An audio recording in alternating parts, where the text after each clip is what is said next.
I was very good at aerial manoeuvres. Used to have spectacular rears. But after doing the trip, by the time we got back, I ended up selling on to a little girl as a little kid's pony, and she had a wonderful life and was absolutely loved. And it was the first real turnaround success story that made me realise that I could do it, and that I could really change these animals' lives forever.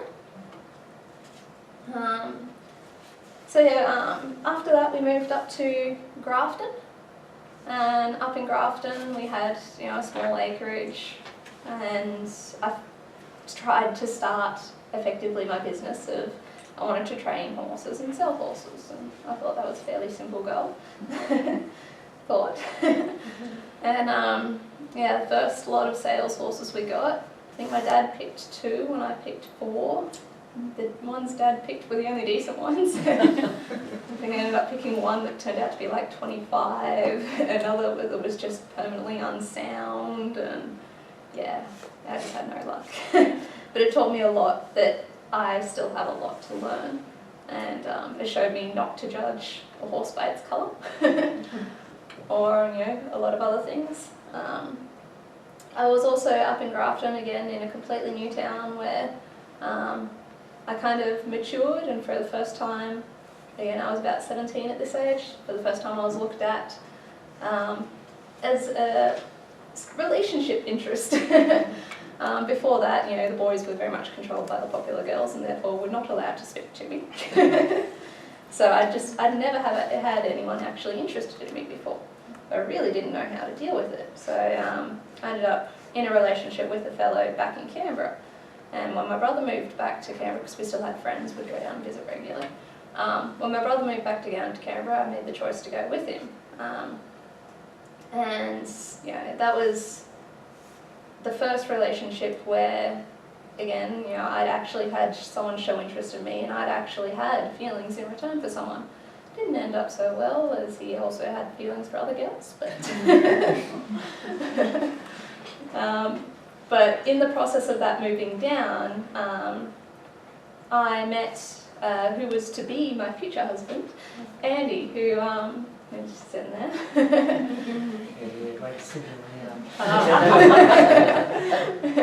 Who ended up... Not well trained, mate.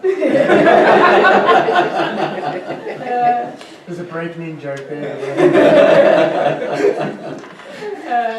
Who was my roommate at the time. So we became fast friends when we were roommates, and stayed friends for the next 2.5 years before we actually made a move. A bit slow, that one. But when I moved out of home, again, that was a fair few steep learning curves. With getting my first job, I was offered a job at the race course, and getting used to people making promises that they weren't going to fulfill. Promises of, oh, you can be assistant manager, oh, I'm shutting up shop now, okay. Working at the Canberra Equestrian Centre with the lady who thought that $12 an hour was enough to pay someone who was effectively managing your business. Just because I was young. And I was getting that a lot through business. It took me a long time to actually earn enough to then be able to do something with life.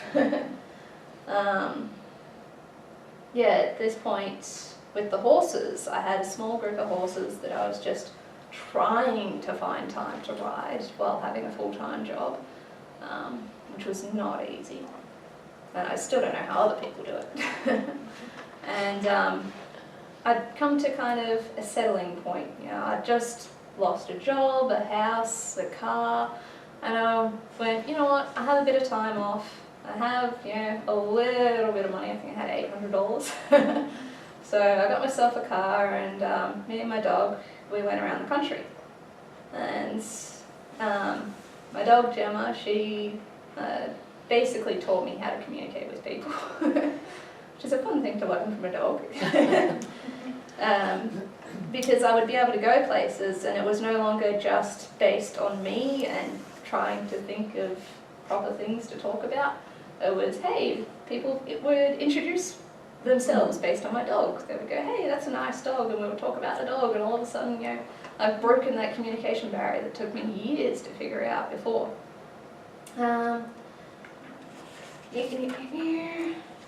Yeah, so when I headed west, I was learnt effectively that even though I might want to do a business that has absolutely nothing to do with people, riding horses and never being around them, there's no way to get away from it.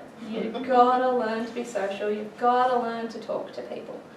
So that was kind of a steep learning curve when I started working at stations. When you're stuck with effectively 5 people out in a camp in the middle of nowhere, that you work together, you eat together, you sleep together. Well, not that kind of sleep together. Some of them, yeah, not for me, but. And yeah, I got accused of being snobby and pompous. But yeah, the fellas would have a go at me for saying I thought I was too good for them. I just had no clue. I thought I was doing my job. But there was just so much more to it. You know, it ended up in some nasty scenarios where, you know, in the stations you get some very, very heart-rending humanity situations with the cattle and that sort of thing. And one of the worst was when we found a dead cow or a dead animal, we'd put chains around it and take it to the pit that was solely for dead animals. And you'd test it by touching their eye, and if they blinked, they were still alive. So I had this one cow, we chained her all up, we were ready to take her out, and I touched her eyes and she was still alive. So, you know, I was asking for the gun, I was going to, you know, give her another shot, put her down properly, and the fella refused. Because of all the social problems I have, he just didn't want to listen to me. I begged him, I ended up in tears. It was a horrible scenario. And we ended up dragging that cow a good 100 metres while I knew it was still alive. It wasn't until we took it to the dead pit where, you know, he checked it again and finally gave it another shot. But yeah, that was just, again, just a real harsh reality of there's no excuses, you've got to learn to communicate with people so they can understand these things, so that these sorts of things just don't happen. So when I came back from there, I decided, you know, I needed a bit of money and stability under my belt. So I worked for about a year at the Qantas Club, just, you know, generally being a waitress. And there I met some Islander type ladies who effectively taught me that I didn't have to just shut up and put up in social situations to be liked, that I could actually say what I think and be respected for it. Because as they were, they didn't care what anyone thought, they would just talk. And yeah, I kind of made the decision at that point that hiding from talking to people and hoping that that made it okay was not the right choice. That if I actually started talking to people and communicating and expressing my actual opinion, that I might start getting surrounded by people that actually agreed with me or thought I had something worth saying. So from there I moved on to working with what I thought would be a great opportunity with a horse trainer. Jose Mendez, he's a very big name Spanish horse trainer, teaching them all to do all kinds of fancy stuff. And I worked at his farm for pittance, you know, $150 for 4 days work, which I thought was okay considering I was learning, but really not much to live off. And again, I came up against just the way people learn differently. I know Jose himself was very good. You know, I know there was one point there where I couldn't look at his face because he was Spanish, he was very expressive. I couldn't look at his face and listen to him, it was taking in too much. So I would look at the horse instead. And he would constantly ask me, "Are you even listening to me?" And then I would go off and do exactly what he'd asked me to do, and he'd be like, "Oh, okay, you're listening." Just listening differently. So yeah, it was another example of the way people learn differently and need to experience those sorts of things. You can't just assume someone's not listening, you know, as we do, "Oh, look me in the eye, why aren't you listening to me?" Some people just can't do that. Some people are listening to you, and the only way you're going to find out is if they actually do it. But again, I came up against the promises and this certain class of human being that just doesn't seem to be able to get it. You know, I was promised that I was going to be his head breaker and trainer, and that we were going to start a business together and build all these things up, and that was going to be wonderful. But I think the wife had different ideas. I spent most of my time with her, and she became quite horrible. And to the point where I couldn't work there anymore, and I had to leave. And I still regret that I didn't get to talk to Jose and actually explain what was going on, but it was just, yeah, it was not a working situation. I don't know what in particular she was thinking, but I was to be out. So that was fine. I just decided at that point, alright, so I know I want to work with horses, I know I want to be helping horses, I want to be helping people, I want to make this journey that I've had to go through easier for other people, and animals affected especially, who have made the journey easier for me. I wanted to pay them back. So I started working in the NIST program, which was the New Enterprise Incentive Scheme. I found out about that and I was like, oh yes, I'll have that. And that allowed me effectively to start my business, Black Veil Horses, and get my first client, which was interesting. Basically just doing riding lessons at that point, until Andy and I at that point had started our relationship. And about 2 years on from getting my first client, and in the meantime going overseas a couple of times with competitions, which again I had to stay with small groups of people, which did not work out so well for me.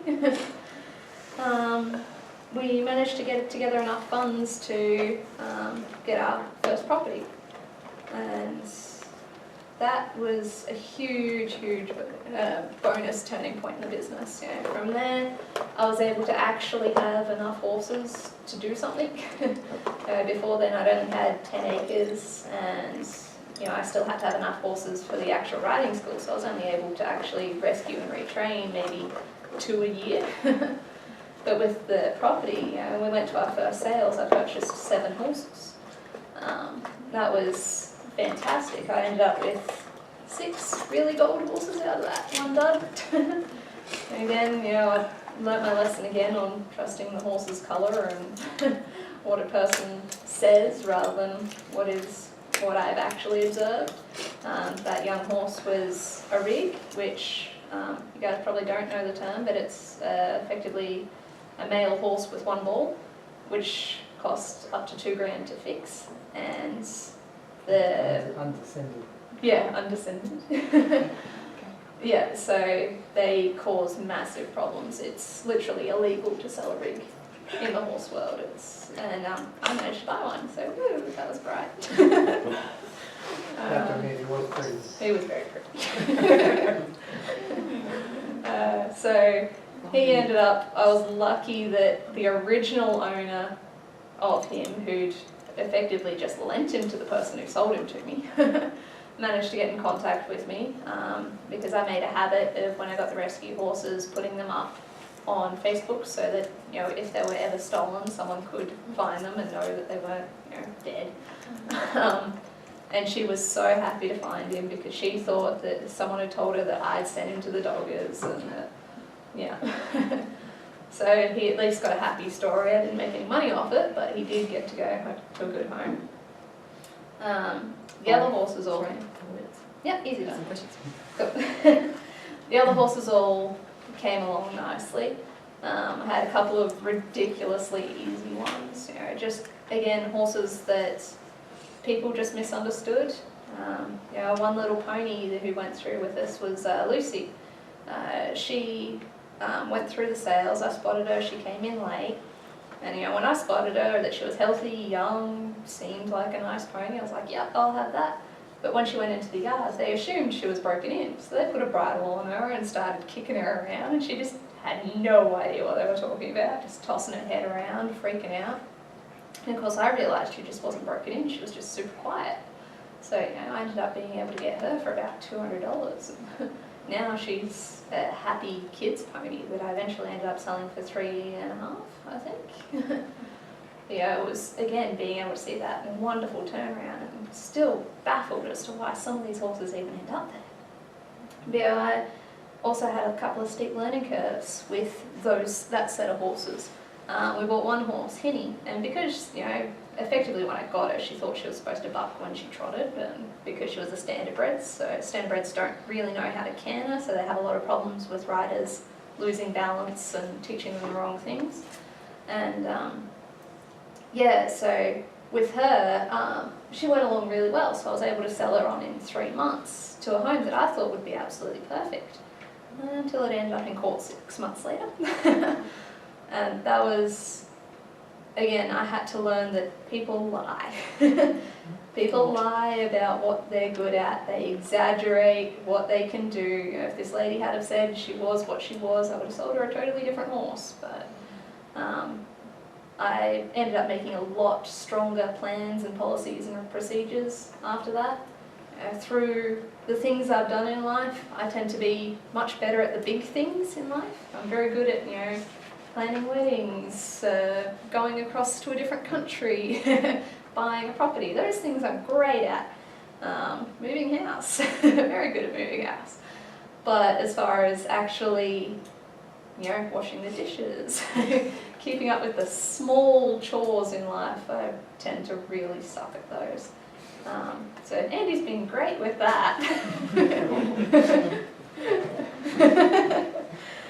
But it was a big, it really taught me that the small things are just as important as the big things. If you don't get your small things covered, you don't get your big things. And if you don't take your one step at a time, you don't get to take your giant leap. So yeah, Alright, so as far as conclusion to all that, so I've learnt a lot of things the hard way, and I think that's probably the only way to learn things. The hard way, and from finding people that are willing to listen, willing to help you, which we have a great environment for here. Through this, I'm now feeling fairly good with where my business is. It's going in the direction I've got. I've got a 7-year plan, which we're about halfway through, of getting the property and building up to the point where I can start having disadvantaged youth come to the farm and work with the disadvantaged horses so that they can help each other through life, help each other learn the lessons that I learned. And yeah, I guess that's where I aim to be in the next 7 years, is having farm stays and people there that I can help out. At the moment I have many students where I've got one mum who just praises me to the roof because she just recently found out her daughter has Asperger's, and she was one of the class of women that just hated Asperger's people on sight. So for her it's been a huge clash. Having this all built up hate for her own daughter and not understanding it, not knowing why, and having to learn. And for her it's been wonderful being able to help her and explain why her daughter's doing some of the things she's doing, that it's okay, that there's an entire class of people that think the way she does, that feel the way she does. And yeah, it's good for her to learn. Absolutely. Yeah, thanks.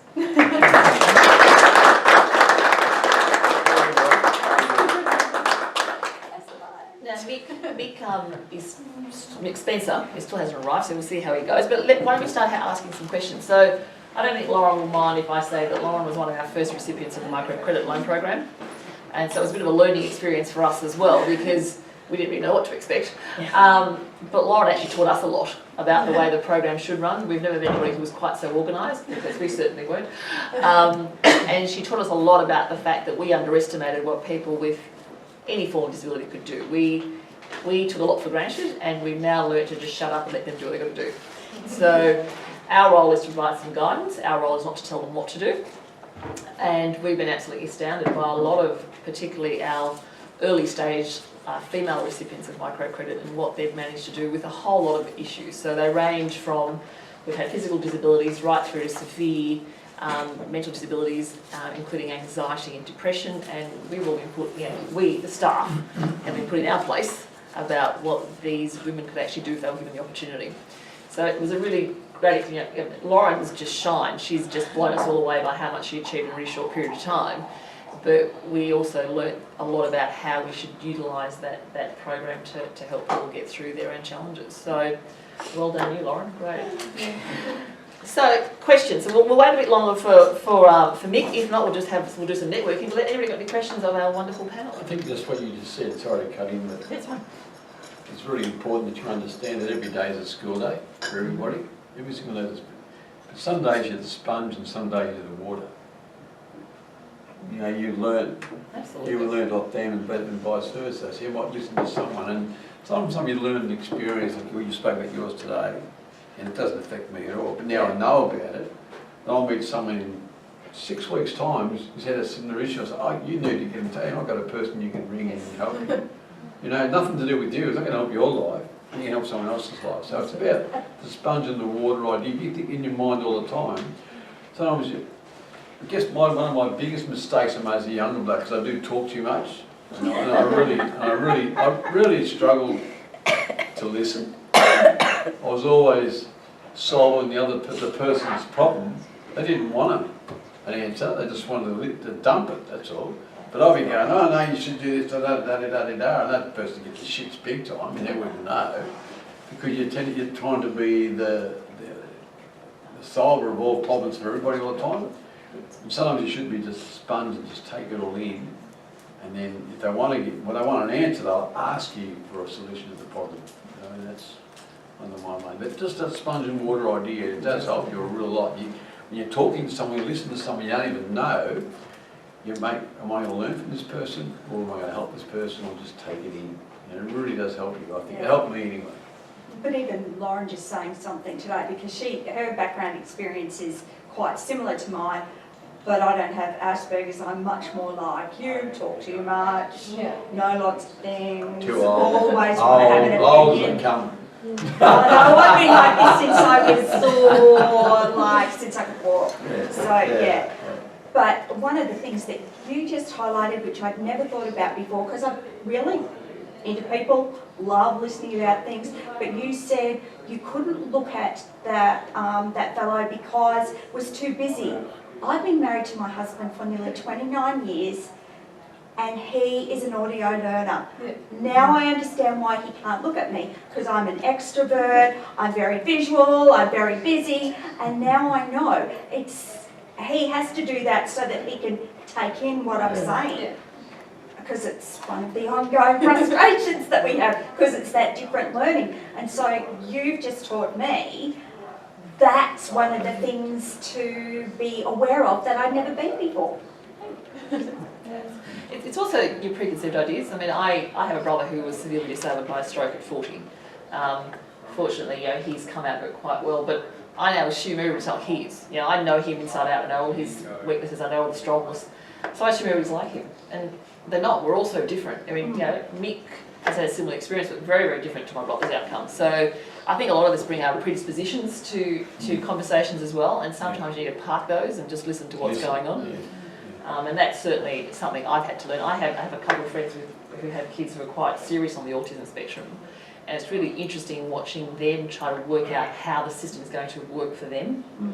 Because it's really, really hard to understand how to use the system. And I guess that's why we're always looking for input about how we should be using the system better. They've all given up. They've all pulled their kids out of mainstream and doing everything privately, which is really difficult because it's very, very expensive. But they're just giving up. It has a very sad effect. It does.